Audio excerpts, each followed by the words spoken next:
الحمد لله وكفى وسلام على عباده الذين اصطفى أما بعد فأعوذ بالله من الشيطان الرجيم بسم الله الرحمن الرحيم يا أيها الذين آمنوا اتقوا الله وقولوا قولا سديدا يصلح لكم أعمالكم ويغفر لكم ذنوبكم ومن يطع الله ورسوله فقد فاز فوزا عظيما وعن ابن مسعود رضي الله تعالى عنه قال قال رسول الله صلى الله تعالى عليه وسلم عليكم بالصدق فإن الصدق يهدي إلى البر وإن البر يهدي إلى الجنة وإن الرجل ليصدق ويتحرى الصدق حتى يكتب عند الله صديقا وإياكم والكذب فإن الكذب يهدي إلى الفجور وإن الفجور يهدي إلى النار وإن الرجل ليكذب ويتحرى الكذب حتى يكتب عند الله كذابا أو كما قال عليه الصلاة والسلام صدق الله العظيم وصدق رسوله النبي الكريم ونحن على ذلك من الشاهدين والشاكرين والحمد لله رب العالمين.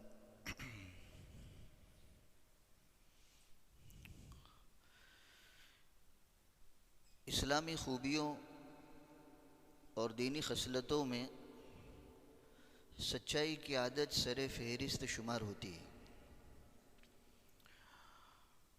اور یہ سچائی والی خوبی ایسی ہے جو نہ صرف یہ کہ مسلمانوں کے یہاں بلکہ غیر مسلم ہو، کسی آسمانی مذہب کو ماننے والے ہوں، نہ ماننے والے ہوں، کفر اور شرک سے تعلق رکھنے والے ہوں، ان کا بھی جو سمجھدار طبقہ ہے وہ اس سچائی کی خوبی کو اچھی طرح سمجھتا ہے کہ سچائی یہ ایسی خوبی ہے جس سے آدمی متصف ہونا چاہیے، اس کے نتیجے میں آدمی خالق اور مخلوق دونوں کے ہاں مقام پاتا ہے، عزت والا بنتا ہے، مخلوق کے ہاں قابل اعتماد سمجھا جاتا ہے، اور اس کے بالمقابل اگر جھوٹ سے آدمی متصف ہے، جھوٹا ہے، تو پھر اللہ کی نگاہوں سے بھی گرتا ہے، اور مخلوق کے یہاں بھی ایسے شخص کی نہ تو کوئی قدر ہوتی ہے نہ لوگ اس پر اعتماد کرتے ہیں۔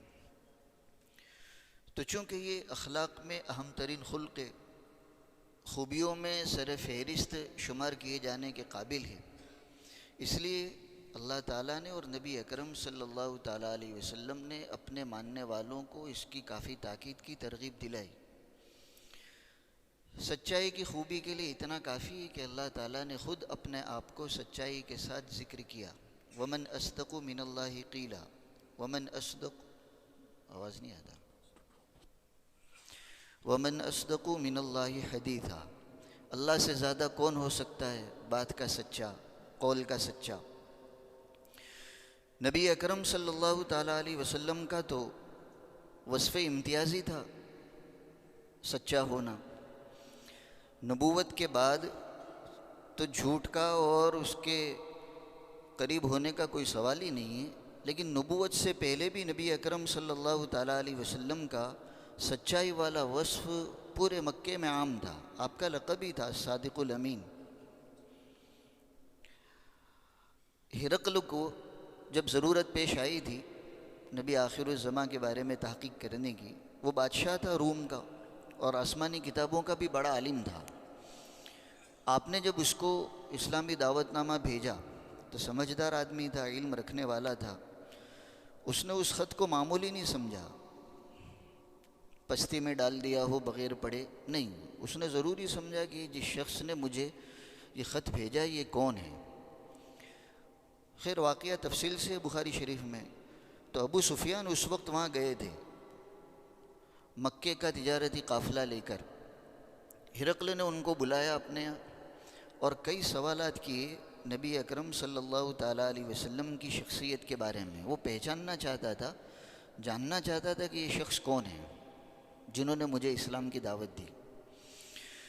تو ابو سفیان جو مکے کے سردار اور نبی اکرم صلی اللہ تعالیٰ علیہ وسلم کے بڑے دشمن رہے، بعد میں تو اللہ تعالیٰ نے اسلام اور ایمان کی توفیق دی، صحابی بنے، لیکن جس وقت کا یہ قصہ ہے وہ آپ علیہ الصلاۃ والسلام کے سخت دشمنوں میں سے تھے۔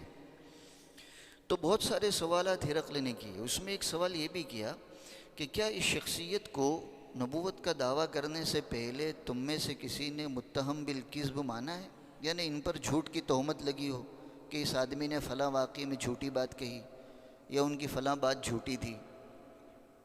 ایسا کوئی واقعہ ان کے نبوت کے دعوے سے پہلے ان کی زندگی میں پیش آیا ہے؟ اب آپ کو نبوت ملی ہے 40ویں سال میں، آپ 40 سال کے تھے تب آپ کو نبوت ملی، آپ کی یہ 40 سالہ زندگی مکے والوں کے درمیان ہی گزری ہے۔ ابو سفیان بھی آپ کے خاندان کے آدمی ہیں، قریش کے آدمی ہیں، تو علاقے کے لوگ، بستی کے لوگ، محلے کے لوگ واقف ہوتے اچھی طرح کہ یہ شخص کیسا ہے، اور یہ بھی تعلقات کو کوئی 2-4 مہینے 2-4 سال نہیں، 40 سالہ زندگی نبی اکرم صلی اللہ تعالیٰ علیہ وسلم کی ان کے درمیان نبوت سے پہلے گزر چکی تھی، ایک لمبا زمانہ۔ تو ابو سفیان کو ہرقل نے یہی سوال کیا کہ نبوت کا دعویٰ کر رہے ہیں کہ میں اللہ کا نبی ہوں، اس سے پہلے کبھی کوئی ایسی بات پیش آئی جس میں یوں کہنے والوں نے کہا ہو کہ اس شخص نے جھوٹ بولا ہے؟ تو بخاری شریف میں ہے جواب، ابو سفیان نے کہا کبھی بھی نہیں۔ یعنی 40 سالہ زندگی نبوت سے پہلے آپ کی اس صفائی کے ساتھ، سچائی کے ساتھ گزری ہے کہ کسی ایک بات میں بھی پورے مکے والوں میں سے کوئی ایک شخص یوں نہیں کہہ سکتا تھا کہ فلاں بات میں نعوذ باللہ حضور نے غلط بیانی سے کام لیا۔ تو آپ کا لقب ہی تھا الصادق الامین۔ تو یہ سچائی بڑی اہم خوبی ہے، بڑی اہمیت کا حامل خلق ہے۔ نبی اکرم صلی اللہ تعالیٰ علیہ وسلم نے اس سچائی کو مومن کا شعار بتایا ہے۔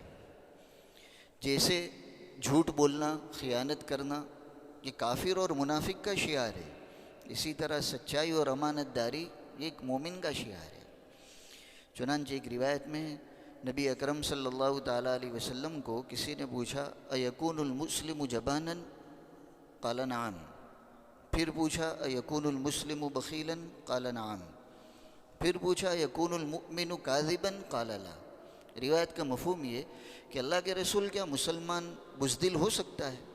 حالانکہ بزدلی بھی اچھی صفت نہیں ہے، بہادری اچھی صفت ہے، دلیری اچھی صفت ہے، بزدلی اچھی صفت نہیں ہے، لیکن پوچھا گیا کہ اللہ کے رسول کوئی مسلمان بزدل ہو، ایسا ہو سکتا ہے؟ آپ نے کہا ہو سکتا ہے، یعنی اچھا تو نہیں ہے لیکن مومن کمزوری کی وجہ سے بزدل ہو، ایسا ہو سکتا ہے۔ پھر پوچھا کہ اللہ کے رسول مومن بخیل ہو سکتا ہے؟ حالانکہ بخل بھی اچھی بات نہیں ہے، سخاوت اچھی چیز ہے، اچھا وصف ہے، آدمی کو اللہ تعالیٰ نے جو نعمت دی ہو وہ دوسروں پر خرچ کرے، سخاوت سے کام لے، یہ اچھی خوبی ہے۔ بخل اللہ اور اس کے رسول کے اچھا نہیں ہے، پسندیدہ نہیں ہے، لیکن پھر بھی حضور فرماتے ہیں کہ مومن میں بخل ہو سکتا ہے، اچھا تو نہیں ہے لیکن ہو سکتا ہے۔ پھر تیسرا سوال جب کیا گیا کہ اللہ کے رسول مومن جھوٹا ہو سکتا ہے، تو آپ علیہ الصلاۃ والسلام نے فرمایا کہ نہیں، مومن جھوٹا نہیں ہو سکتا۔ تو آپ اندازہ لگا سکتے ہیں کہ سچائی کی کتنی اہمیت ہے اور جھوٹ کی کتنی قباحت اور برائی ہے۔ ایک وقت تھا کہ سماج میں مسلمانوں کو اللہ تعالیٰ نے اسلامی اقدار اور اسلامی اخلاق کو اپنانے کے نتیجے میں وہ مقام دیا تھا کہ محلے والے، علاقے والے، شہر والے تمام کے تمام ان کو سچا سمجھتے تھے اور سچا مان کر ان کے ساتھ معاملات کرتے تھے، سچا اور اچھا سمجھ کر ان کے پڑوس میں رہنے کو پسند کرتے تھے۔ واقعات کتاب میں ایک غیر مسلم شخص نے اپنا مکان فروخت کرنے کے لیے نکالا، بیچنے کے لیے نکالا۔ آس پاس میں مسلمان آباد تھے، یہ تو اب ایسے حالات ہو گئے اختلافات کے، جھگڑوں کے، ورنہ اسی ملک میں ایک دور وہ بھی تھا، مل جل کر رہتے تھے، آج بھی کچھ علاقے ہیں ایسے۔ تو اس غیر مسلم نے اپنا جب مکان فروخت کرنے کے لیے نکالا، بیچنے کے لیے نکالا، تو ایک خریدار آیا، بھاؤ تال جیسا ہونا چاہیے کہ بھئی کتنی قیمت ہے۔ تو اس غیر مسلم نے اس وقت جو اس مکان کی بازاری قیمت تھی اس سے کافی زیادہ قیمت بتائی۔ تو خریدار نے کہا عجیب ہے، یہ مکان کی قیمت اتنی زیادہ تو ہے نہیں، آپ اتنی زیادہ قیمت کہہ رہے ہیں۔ تو وہ سنیے، وہ غیر مسلم نے جواب یہ دیا کہ ٹھیک ہے، میرے مکان کی قیمت جتنی میں کہہ رہا ہوں اس سے آدھی ہے، لیکن میرے پڑوس میں جو مکان ہے، میرے آس پاس میں جو مکانات ہیں، وہ ایسے اچھے لوگوں کے ہیں کہ ایسے پڑوس کی قیمت میں اگر دوگنی اور تین گنی بھی وصول کروں تو مجھے اس کا حق ہے۔ یعنی 10 لاکھ کے مکان کے مثلاً 20 لاکھ کا ہے، کہ یہ جو میں زیادہ قیمت کہہ رہا ہوں اس لیے کہ میں جس مکان کو بیچنے جا رہا ہوں وہ اتنی عمدہ جگہ پر ہے کہ اس کے آس پاس کے رہنے والے مسلمان بہت اچھے ہیں، بہت سچے ہیں۔ ایسے تو آپ کو واقعات بہت ملیں گے۔ یہ تو اسلامی اخلاق میں سے بنیادی خلق ہے۔ اس سے متصف ہونے کی وجہ سے، اپنانے کی وجہ سے کیا کچھ خوبیاں لوگوں نے حاصل کی، لوگوں میں پھیلی، کتنے لوگوں نے اسلام قبول کیا اسی سچائی کی بنیاد پر۔ تاریخ پڑھیں گے تو ہمیں معلوم ہوتا ہے، اسی ملک میں انگریز کے زمانے میں کسی علاقے میں ایک زمین کے معاملے میں اختلاف ہو گیا۔ وہ زمین بالکل مسجد کے قریب میں تھی۔ مسلمانوں کا دعویٰ تھا کہ یہ زمین ہماری ہے، مسجد کے قریب ہے اور اس کے حقدار ہم ہیں، اور قبضہ بھی کیا تھا۔ اور اسی بستی کے جو غیر مسلم لوگ تھے ان کا دعویٰ یہ تھا کہ نہیں، یہ زمین ہماری ہے، اور انہوں نے بھی کچھ پروف پیش کیے۔ انگریزوں کا دور تھا، حکومت ان کی تھی، کورٹ میں جج بھی انہی کے ہوا کرتے تھے، انگریزوں کے۔ تو جب اس انگریز جج کے عدالت میں یہ مقدمہ پہنچا اور دونوں فریقوں نے اپنے اپنے دعوے کیے، مسلمانوں نے دعویٰ کیا یہ زمین ہماری ہے، مسجد کے قریب میں ہے اور ہمارا قبضہ ہے، اور غیر مسلموں نے کہا نہیں، زمین ہماری ہے اور یہ اس کے پروف ہے۔ اب وہ دونوں طرفوں کی باتیں ایسی تھی کہ کسی ایک کے بارے میں ججمنٹ لینا کہ یہ سچے ہیں یا یہ سچے ہیں اس جج کے لیے مشکل ہو گیا۔ کبھی اس کو خیال آتا تھا کہ یہ لوگ سچے ہیں، کبھی خیال ہوتا تھا کہ یہ لوگ سچے ہیں۔ تو اس نے معلوم کیا کہ یہ جس علاقے کا قصہ ہے، جس بستی کا، اس بستی میں کوئی ایسا شخص ہے کہ نہیں جس کی بات یہ دونوں گروہ تسلیم کرتے ہوں۔ انگریز سمجھدار بہت ہوتے ہیں، تو یہ اس کی سمجھداری کی بات تھی کہ میں اگر فیصلہ کروں گا تو میں کسی نتیجے تک پہنچ نہیں پا رہا ہوں، اطمینان مجھے نہیں ہے کہ یہ سچے ہیں یا یہ سچے ہیں۔ تو اس نے ان لوگوں سے پوچھا کہ کیا تمہاری بستی میں کوئی ایسا آدمی ہے جو تم دونوں گروہوں کے یہاں قابل تسلیم ہو، اس کی بات مانی جاتی ہو، اس کو تم اچھا سمجھتے ہو، سچا سمجھتے ہو؟ تو کہاں ہے؟ ایک بزرگ تھے اللہ والے، اسی بستی میں رہتے تھے۔ مسلمان تو ان کو اچھا سمجھتے ہی تھے، لیکن اس علاقے کے غیر مسلم بھی ان کو اچھا اور سچا سمجھتے تھے۔ ان کا نام اس جج کے سامنے پیش کیا گیا کہ فلاں آدمی ہیں۔ مسلمانوں نے بھی کہا کہ ہاں بہت اچھے بندے ہیں وہ، اور غیر مسلموں نے بھی کہا کہ بہت اچھا آدمی ہے وہ۔ تو اس انگریز نے فیصلہ یہ سنایا کہ ٹھیک ہے، اس شخص کو ہمارے یہاں لے آؤ اور تم دونوں اپنی باتیں اس کے سامنے پیش کرنا، وہ جس کے بارے میں فیصلہ کرے گا وہی فیصلہ میری طرف سے سمجھا جائے گا۔ گویا سرکار کا بھی وہی فیصلہ، حکومت کا بھی وہی فیصلہ جو وہ شخص کہے گا۔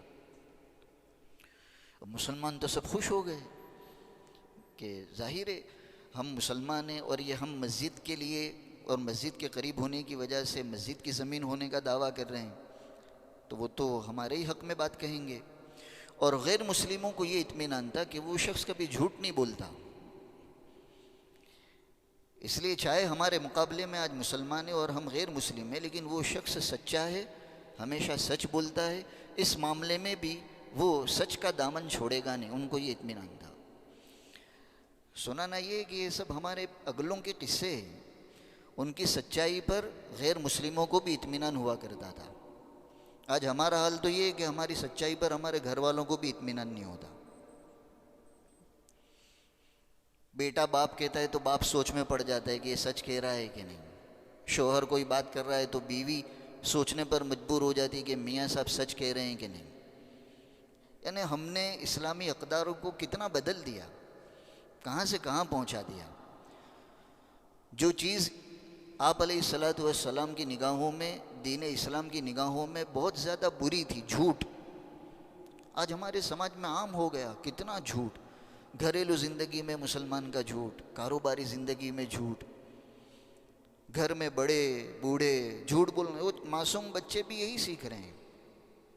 گھر میں دیکھتے دادا جھوٹ بولتے ہیں، دادی جھوٹ بولتی ہے، وہ بھی جھوٹ بول رہا ہے۔ نہیں، بہت بری چیز ہے۔ نبی کریم صلی اللہ علیہ وسلم کا ارشاد ترمذی شریف میں ہے، آپ علیہ الصلاۃ والسلام فرماتے ہیں کہ بندہ جب جھوٹ بولتا ہے تو اس کے منہ سے اتنی سخت بدبو نکلتی ہے کہ فرشتہ 1 میل دور چلا جاتا ہے۔ اس حدیث کے ماتحت ترمذی شریف کی روایت ہے، اس حدیث کی شرح کرنے والے شراح لکھتے ہیں کہ ویسے تو ہر گناہ بدبودار ہے، جیسے نیکی کے کام میں اللہ نے خوشبو رکھی ہے، نور رکھا ہے۔ یہ اور بات ہے کہ ہم اپنی گندگیوں کی وجہ سے نہ نیکی کے نور کو دیکھ پاتے ہیں، نہ گناہ کی گندگی کو اور بدبو کو محسوس کر پاتے ہیں، لیکن اللہ کے سچے رسول نے بتایا ہے تو یہ بات حق ہے۔ تو شراح حدیث لکھتے ہیں کہ ویسے تو ہر گناہ میں اللہ نے بدبو رکھی ہے، لیکن ان گناہوں میں بھی جھوٹ کی بدبو بہت سخت ہے، کہ جو ہمارے ساتھ فرشتے لگے ہوئے ہیں، نامہ اعمال لکھنے والے، حفاظت کرنے والے، ہر ایک کے ساتھ اللہ نے حفاظتی دستہ رکھا ہے، تو اس جھوٹے کے جھوٹ کی وجہ سے حضور فرماتے کہ وہ کافی دور چلے جاتے ہیں، 1 میل دور چلے جاتے ہیں، ان کے لیے برداشت کے قابل نہیں ہوتی وہ جھوٹ کی بو۔ تو ہمیں تو یہ بھی سوچنا چاہیے کہ اللہ تعالیٰ کی ستاری کا معاملہ ہے کہ اس نے ہماری ان بدعمالیوں کی بدبو کو چھپا رکھا ہے، ورنہ ہم تو صبح سے لے کر رات تک کتنے گندے کام کرتے ہیں۔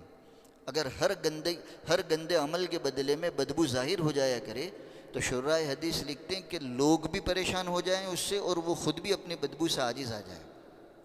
تو یہ تو اللہ تعالیٰ کی ستاری ہے کہ اس نے ان چیزوں کو چھپایا ہے، تو ہمیں تو اس کی اور قدر کرنی چاہیے کہ اللہ تو نے ہمارے ساتھ اتنی ستاری کا معاملہ فرمایا، ہم اپنے آپ کو گندگیوں سے بچائیں گے، جھوٹ سے بچائیں گے۔ خیر، تو بات تو اس پر چل رہی تھی کہ وہ اس بستی کے جو نیک آدمی تھے، سچے، جن کے بارے میں انگریز نے یہ فیصلہ سنا دیا کہ فلاں تاریخ کو ان کو ہمارے یہاں لے آؤ، وہ جو فیصلہ کریں گے ہماری عدالت سے وہی فیصلہ سمجھا جائے گا۔ تو مسلمانوں نے تو خوشیاں منانا شروع کر دی، اور غیر مسلموں کو اطمینان تھا کہ چاہے یہ مسلمان اور کافروں کا معاملہ ہے لیکن وہ آدمی سچا ہے، عدالت میں بھی وہ سچ ہی بات کو بیان کرے گا۔ چنانچہ جو تاریخ طے ہوئی تھی اس تاریخ پر ان بزرگ کو لے کر یہ دونوں فریق، دونوں گروہ، مسلمانوں کا بھی اور غیر مسلموں کا بھی وہاں حاضر ہوا۔ جج بھی آ گیا، اس نے کہا ان دونوں کی حقیقتیں آپ سن کر آپ بتائیے، آپ بھی اسی بستی سے تعلق رکھنے والے ہیں، رہنے والے ہیں، کہ آپ کے مذہب کے جو لوگ ہیں مسلمان، جو دعویٰ کر رہے ہیں کہ زمین ہماری ہے، یہ سچے ہیں، یا پھر یہ جو غیر مسلم ہیں جو کہہ رہے ہیں کہ زمین ہماری ہے، یہ سچے ہیں؟ اور پوری عدالت ادھر متوجہ کہ کیا کہتے ہیں، لیکن انہوں نے وہی کہا جو حق تھا۔ انہوں نے انگریز جج کے سامنے علل اعلان صاف بات کہی کہ میں مسلمان ہوں اور دین اسلام سے بڑھ کر کوئی دین نہیں ہو سکتا، اسی دین نے یہ تعلیم دی ہے کہ ہمیشہ سچ بولو، اس لیے میں جہاں تک اس حقیقت کو جانتا ہوں، اس زمین کے بارے میں جو حقائق میرے سامنے ہیں، ہمارے غیر مسلم بھائی اپنے دعوے میں سچے ہیں۔ بس پھر کیا تھا، غیر مسلموں میں تو خوشیوں کی لہر دوڑ گئی کہ ہم جیت گئے، ہم جیت گئے۔ اب وہ مسلمان آپس میں کہنے لگے عجیب آدمی ہے، مسجد کے لیے زمین کا دعویٰ تھا اور انہوں نے یہ بات کہی۔